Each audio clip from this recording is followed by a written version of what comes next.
Oui, merci Jérôme. Nous sommes de retour au plateau avec nos invités, avec Fabien Guignard, avec Réal Vincent. On va bien sûr, messieurs, revenir sur l'ensemble de cette rencontre. Sur cette troisième période, Fabien Guignard qui a dû mettre quand même du baume au cœur à cette équipe de Suisse. Écoute, je pense qu'on a bien fini. Alors on pourra toujours discuter à savoir si la Suède a levé un petit peu le pied. Je pense qu'on sera tous d'accord pour dire qu'un petit peu, oui. Ouais. Mais toujours est-il que ça allait un petit peu moins vite. Et puis, nos Suisses vaillants ont réussi à reprendre un petit peu de baume au cœur, de créer un petit peu de jeu, de se mettre des pucks sur le but, se créer 2-3 actions dangereuses. On a gagné la dernière période. Le deuxième gardien fait une deuxième partie de match. Il prend qu'un seul but. Qu'un seul but. Et moins de tirs aussi, là, mais... Mais écoute, je crois qu'on a passablement parlé ce soir du développement, de la différence entre les deux niveaux, entre les deux équipes. Je pense qu'il ne faut pas...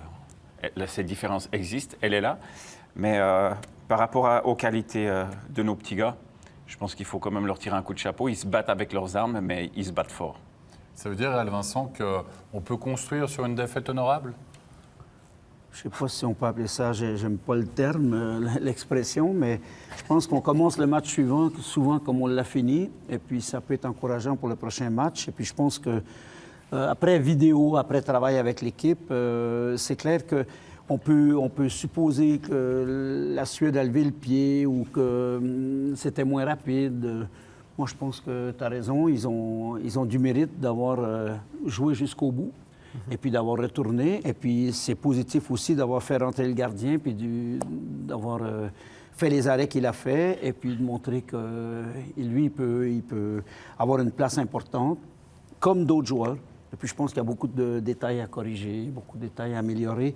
Mais comme a dit, je ne sais plus lequel d'entre vous, on est dans un championnat de deux niveaux, quoi. C'est comme certains championnats, pas seulement en Suisse, mais à l'étranger.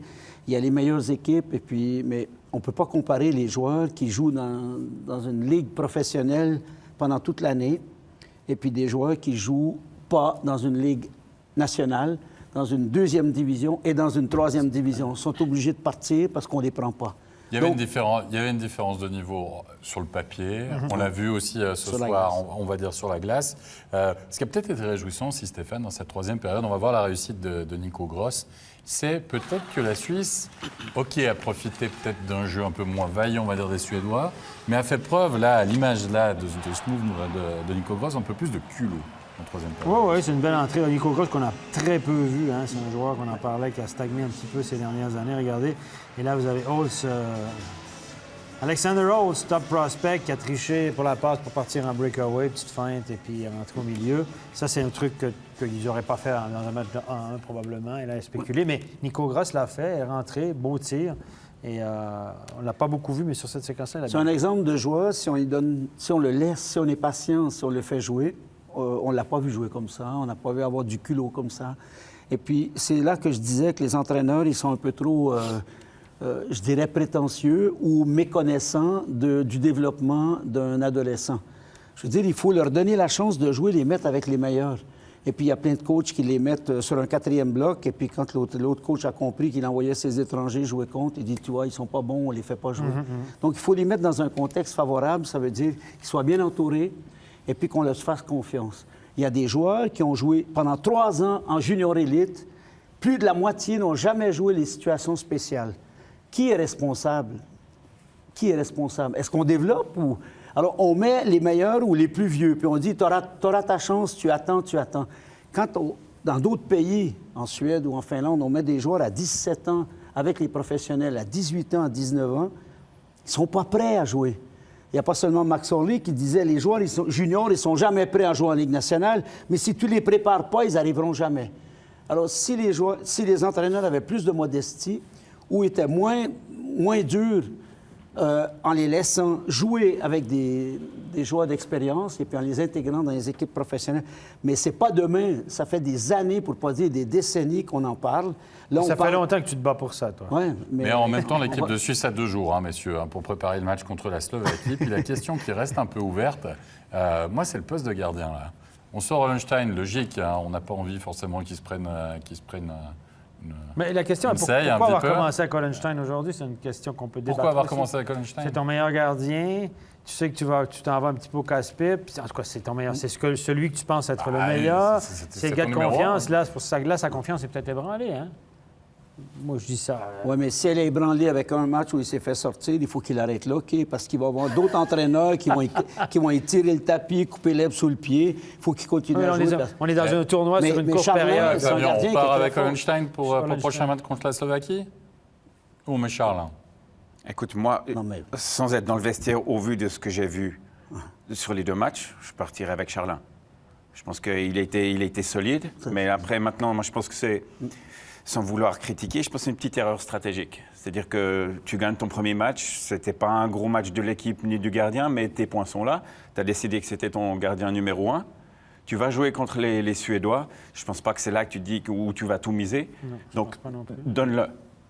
Donne Là, Charlin ton va match aussi. de la Suède à ton numéro 2. Parce que là, Et puis tu peux repartir, c'est crédible, mais après qu'il se passe n'importe quoi, tu repars avec ton numéro 1 contre la Slovaquie. Là, peut-être qu'il se trouve dans une situation difficile par rapport à son futur choix, parce qu'il va devoir lui l'expliquer aussi à son numéro 1 s'il ne le fait pas jouer. Et là, il risque d'avoir des problèmes. Ouais, Qui a décidé qu'il était numéro 1?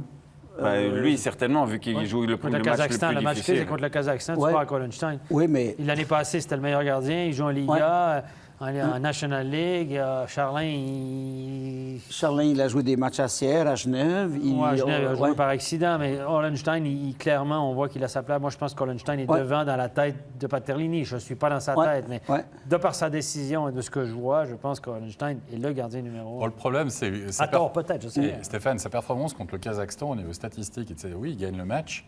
Il n'a pas eu beaucoup de lancers à faire face. C'est pas lui qui Il a gagne pas le match. eu- Non. C'est pas lui qui gagne. C'est pas Gagner lui un qui match. gagne le match. Moi, j'ai vu Charlin gagner des matchs. En 18 ans, il a arrêté 51 rondelles.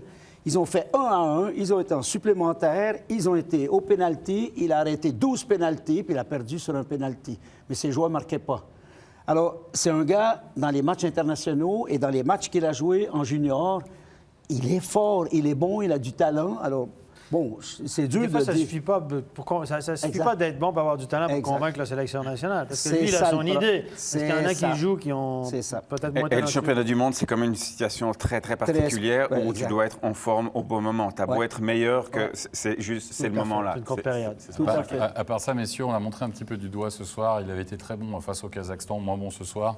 Enfin, tu parlais de la paire Moins bon. défensive, la première paire défensive, là, Bernier et Bichère. OK, là, c'était plus difficile. Ouais, mais ça a été clairement, je trouve Bernier plus flagrant encore que Bichère.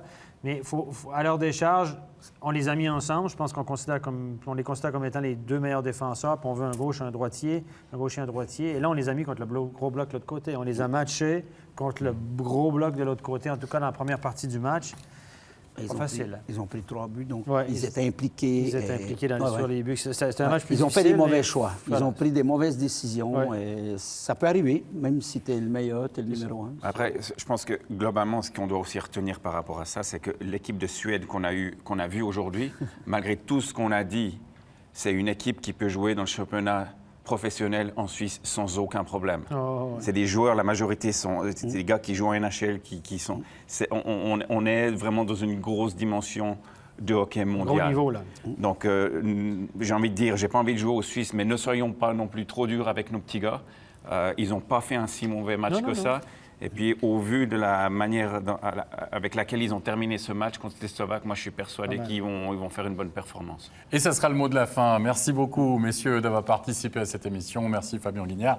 Merci Réal Vincent. Stéphane, le rendez-vous est pris. Ça sera lundi. Oui. L'horaire, c'est pareil. Ça sera 18h40 pour le début du studio. Ça sera à Slovaquie-Suisse, bien sûr, à suivre. Puis on vous rappelle demain, la Swiss League, 17h25, la rencontre entre la Chaux-de-Fonds et Langenthal. Très bonne fin de soirée à tous. Rendez-vous encore, évidemment, tout le week-end sur MySports pour le hockey sur glace. Bye bye. Bye bye.